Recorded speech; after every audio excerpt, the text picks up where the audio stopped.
오늘의 키핏, 카이사르는 44년에 사망합니다. 기원 전.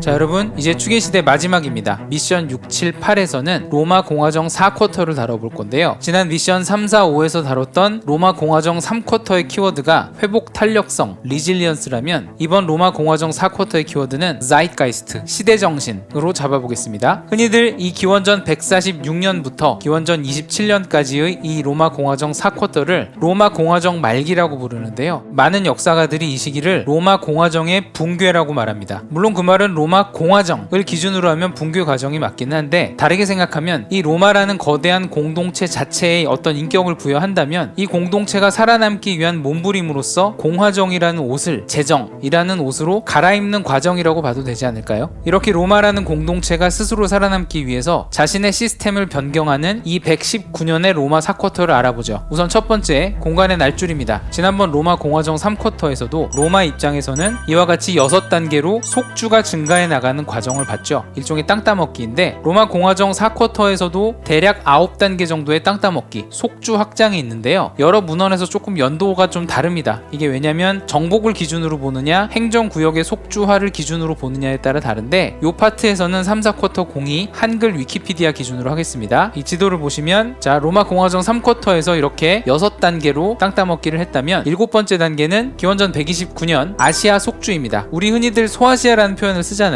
이 당시 로마가 이 아나톨리아 반도 지역을 아시아라고 불렀다고 합니다. 그래서 소아시아가 된 것이고요. 그 다음에 갈리아 트란살피나, 나중에 갈리아 나르보넨시스라고 되는데 지금의 프랑스 남부 지역입니다. 그 다음에는 비티니아라고 해가지고요. 아나톨리아 반도 기준으로는 북쪽, 그리고 흑해 기준으로는 남서쪽의 이 연안 지역을 비티니아라고 합니다. 이 지역을 속주로 삼았고, 참고로 이 흑해 모양이 닌자 거북이 얼굴 모양이라고 있잖아요. 혹은 여기를 엉덩이 모양이라고 한다면 이 서쪽 엉덩이가 비티니아 지역이고요. 동쪽 엉덩이가 폰투스 지역이라고 합니다. 폰토스 카스피 평원의 그 폰토스입니다. 그 다음 단계가 리비아 지역의 키레나이카와 크레타 지역을 로마의 속주로 삼았고, 그 다음에 킬리키아와 키프로스를 또 속주로 삼았죠. 킬리키아는 아나톨리아 반도 남쪽에 있는 곳입니다. 그리고 비슷한 시기에 시리아를 법무관령 속주로 삼았고, 이 연도로 보시면 왠지 폼페이우스가 떠오르게 될 겁니다. 그리고 기원전 51년 카이사르에 의해서 갈리아 코마타라는 임시 속주가 만들어지죠. 왠지 이때쯤에 카이사르의 갈리아 정복 시기와 비슷할 것 같죠. 여기서 주목할 것은 같은 갈리아 지역이라도 갈리아 트란살피나 지역은 카이사르가 태어나기 20년쯤 전에 이미 로마의 속주가 되어 있었고요. 갈리아 코마타, 나중에 여기도 또 셋으로 쪼개지는데 여기는 카이사르 시기에 속주가 됩니다. 기원전 30년쯤에 이집트 지역 아이깁투스가 로마의 속주가 되었죠. 이 시기는 공식적으로 프톨레마이오스 왕조가 멸망하는 연도이자 헬레니즘 시대가 종료되는 연도이자 3000년을 넘게 이어온 이집트의 왕조 파라오가 공식적으로 끝나는 시기입니다. 그리고 공화정 가장 말기에는 모이시아 지역이 법무관령 속주로 편입됩니다. 이 모이시아 지역은 지금의 세르비아와 불가리아 쪽이에요. 이 모이시아의 북쪽이 나중에 나오는 다키아 속주이고, 모이시아의 남동쪽이 트라키아 속주죠. 이 이름들만 봐도 대략적으로 유럽 여러 지역들 명칭의 유래를 알 수가 있죠. 또 하나, 아직 최전성기까지는 여러 단계의 땅 따먹기가 남아있음을 알 수 있고요. 두 번째는 시간의 시줄을 그려보기 전에 자이트가이스트, 시대정신이라는 것에 입각해서 총 8명의 매핑을 해보겠습니다. 이 로마 공화정 4쿼터의 주인공 4명, 조연 4명인데요. 로마 공화정 4쿼터의 시대정신을 공화정에서 제정으로의 변화라고 생각을 한다면, 자, 이 가로축을 공화정에서 제정으로 가는 시대정신의 방향, 즉 왼쪽으로 갈수록 공화주의자인 것이고, 오른쪽에 위치할수록 본인이 의도하든 안 했든 간에 제정으로 가는 시대정신에 기여한 사람들이죠. 그리고 이 세로축을 후대의 평판이라고 한다면, 그리고 각 인물 사진의 크기는 역사적 존재감 혹은 유명도로 해서 8명 정도만 매핑을 해볼게요. 우선 주인공 4명, 첫 번째는 가이우스 마리우스입니다. 이분은 사실은 본인이 공화주의자냐 왕정주의자냐의 정체성을 구분하기는 좀 애매한데요. 군제 개혁을 함으로써 로마의 사병제도, 사적 레기온 제도를 제도화했기 때문에 본인 의도했든 안 했든 제정으로 가는 길을 열게 됩니다. 두 번째는 루키우스 코르넬리우스 술라입니다. 이분은 굉장히 강력한 독재자였고 정적들을 무자비하게 숙청한 걸로 유명하죠. 그리고 이분이 최초로 임기가 6개월 뿐이던 독재관을 2년 가까이 연임을 했습니다. 어찌 보면 기존 공화정의 권력 분산 시스템을 무력화 강화함으로써 황제정으로 가는 길에 더 접근을 한 거죠. 다만 이분은 황제가 되지 않고 스스로 은퇴했습니다. 그리고 세 번째가 그 유명한 가이우스 율리우스 카이사르, 줄리어스 시저죠. 이 카이사르는 로마 공화정 4쿼터의 최고의 정치적 스타이자 군사 지휘관이자 웅변가이자 문장가이자 그야말로 모든 것을 다 갖춘 인물이었고요. 이분은 최초로 10년 임기의 독재관에 스스로를 앉히고 그리고 사실상 황제나 다름없는 종신 독재관을 하려고 했다가 그 해에 암살당하게 됩니다. 몇 년도랬죠? 기원전 44년. 마리우스가 제도적인 길을 열었고 술라가 처음으로 독재를 시작했으나 스스로 황제가 된 길을 접었다면 카이사르는 사실상 황제나 다름없었으나 결국 좌절했죠. 그리고 최후의 승자가 가이우스 율리우스 카이사르 옥타비아누스, 바로 아우구스투스죠. 그런데 아우구스투스는 포지션이 특이합니다. 사실상으로는 여기 있었는데 대놓고 황제의 야욕을 드러냈던 카이사르의 사례에서 뭔가 교훈을 얻었던 것 같아요. 전임자 카이사르가 어떻게 사망하는지를 봤기 때문에 사실상으로는 황제가 되는데 성공을 했지만 공식적으로는 스스로를 한 번도 황제로 칭하지 않았고 오히려 원로원을 강화하는 스탠스를 취했습니다. 그래서 최종 승자인 아우구스투스는 이렇게 두 번 등장합니다. 일종의 유체이탈화법, 성동격서 혹은 이중플레이를 한 셈이죠. 그래서 이렇게 주인공 4명의 매핑을 이렇게 한번 선정을 해봤고요. 조연을 보면 카이사르의 삼두정치 유명하잖아요. 이 트리아키, 삼두정치의 두 축이 폼페이우스와 크라수스죠. 사실은 이 4쿼터의 가장 엄친아는 폼페이우스입니다. 다만 이 폼페이우스는 공화주의자인지 황제주의자인지 좀 규정하기 애매한 것이 이 시대 정신을 타고 갔다기보다는 자신의 야망 위주로만 포커싱이 됐죠. 그렇기 때문에 폼페이우스는 저는 이 자리에 위치를 시켜봤고요. 그 다음에 크라수스는 더 역사적 평가는 낮습니다. 그냥 말 그대로 조연일 뿐이니 자세히 얘기는 안 하겠고요. 한편 이 삼두정치의 측면이 아닌 카이사르의 라이벌이었던 공화주의자의 관점에서 두 명의 조연을 들자면 키케로와 소오카토가 있습니다. 소오카토는 카토 더 영거, 작은 카토란 뜻이고요. 증조할아버지 대카토와 구분하기 위해서 소오카토라고 부르는 것이고요. 이분은 청렴하고 강직한 로마 공화정 체제를 지키려는 대쪽 같은 인물로 굉장히 평판이 좋았죠. 그런데 사실은 유명도라든가 존재감은 이 키케로란 분이 훨씬 더 큽니다. 키케로도 굉장히 훌륭한 공화주의자지만 사실은 여러 정치적 변곡점에서 살짝 기회주의적이라는 비판도 있기는 해요. 그럼에도 이 키케로가 저 개인적으로는 카이사르와 맞먹을 정도로 크게 그린 이유는 굉장한 웅변가이자 문장가입니다. 우리 언어를 중요시하잖아요. 그래서 키케로를 조금 과장해서 카이사르와 대칭될 정도로 크게 한번 잡아봤고요. 여기까지가 로마 공화정 4쿼터의 시대정신이라는 면에서 8명의 매핑을 한번 해봤습니다. 굉장히 제가 자의적으로 선정한 거기 때문에 얼마든지 반론이 있을 수 있음을 감안하고 한번 보시고요. 자, 이제 시간의 시주를 보죠. 이 119년, 대략 120년 정도의 딱 중간이면 기원전 87년 정도 되겠죠. 그리고 그 사이 기간도 나눠보면 4쿼터를 또 넷으로 나눈 느낌인데 이 부분은 하도 컨텐츠가 많아서 부득이하게 또 이렇게 매핑을 해볼게요. 일단 인물들의 공적 전성기가 아니라 단순히 생물 기간을 기준으로 보면 가이우스 마리우스가 이때쯤 생존했고 술라가 이때쯤 생존했습니다. 이 막판이 마리우스와 술라의 시대인데 이건 미션구에 나옵니다. 그리고 이 기간이 카이사르입니다. 우리 이 연도는 알죠? 언제죠? 카이사르는 44년에 사망합니다. 하나만 더, 매핑 덕후 입장에서 저는 카이사르를 굉장히 좋아하는데요. 왜냐면 기원전 100년생입니다. 숫자가 너무 좋아요. 그래서 이 시기에 복잡 다단한 사건들은 연도를 볼 때마다 이때쯤이면 카이사르가 몇 살쯤이겠거니 그걸 감안하면서 보시면 이 시기의 매핑이 훨씬 쉬워집니다. 이를테면 기원전 91년의 동맹시 전쟁,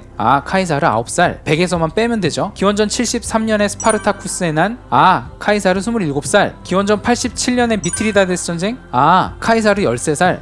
기원전 57년이면 삼국사기 기준으로 신라가 건국한 해인데 카이사르 43살. 기원전 87년 한무제가 사망한 해인데 카이사르 13살. 이 연도만 보면 이제 무조건 카이사르 나이 기준으로만 그려보세요. 도움 될 겁니다. 그리고 네 번째 주인공은 아우구스투스가 이때쯤 살았고요. 이분은 77세까지 장수합니다. 그리고 폼페이우스가 이때쯤 생존했고요. 크라수스는 더 연상입니다. 그리고 키케로가 이때쯤 생존했고, 참고로 키케로와 폼페이우스는 동갑입니다. 그리고 소오카토가 이때쯤 생존했죠. 한 가지 주목할 것은 카이사르가 사망하는 기원전 44년 전후로 굉장히 많은 사람들이 사망했습니다. 뭔가 되게 큰 변화가 있었다는 얘기죠. 정도 매핑을 가져가면 로마 공화정 4쿼터에서는 이 첫 번째 덩어리에서 로마 공화정이 굉장히 많은 사회적 모순이 분출을 했고, 그것을 보여주는 상징적 사건이 그라쿠스 형제의 개혁입니다. 이게 여기쯤에 나온 사건이에요. 두 번째, 요 덩어리는 대표적으로 마리우스 술라의 시대라고 합니다. 미션구에서 할 겁니다. 그리고 세 번째 덩어리 플러스 알파가 카이사르의 삼두정치 시기이자 카이사르의 카이사르의 전성기이자 카이사르가 사망하는 때입니다. 그리고 이 마지막 덩어리에서 무명이던 옥타비우스가 카이사르의 후계자가 돼서 옥타비아 누스가 되고, 이때 2차 삼두 정치를 거치고 최종 승자가 돼서 제정을 열게 됩니다. 그래서 다음번 미션 7번 영상에서는 저 맨 앞쪽을 다룰 것이고요, 여기가 미션 9, 그리고 여기가 미션 10에서 다룰 겁니다. 그리고 로마 공화정의 공식적인 종료는 기원전 27년이지만 이 기간 동안은 사실은 아우구스투스 스토리에서 같이 다루는 게 좋기 때문에 여기는 다음에 제정해서 다룰 겁니다.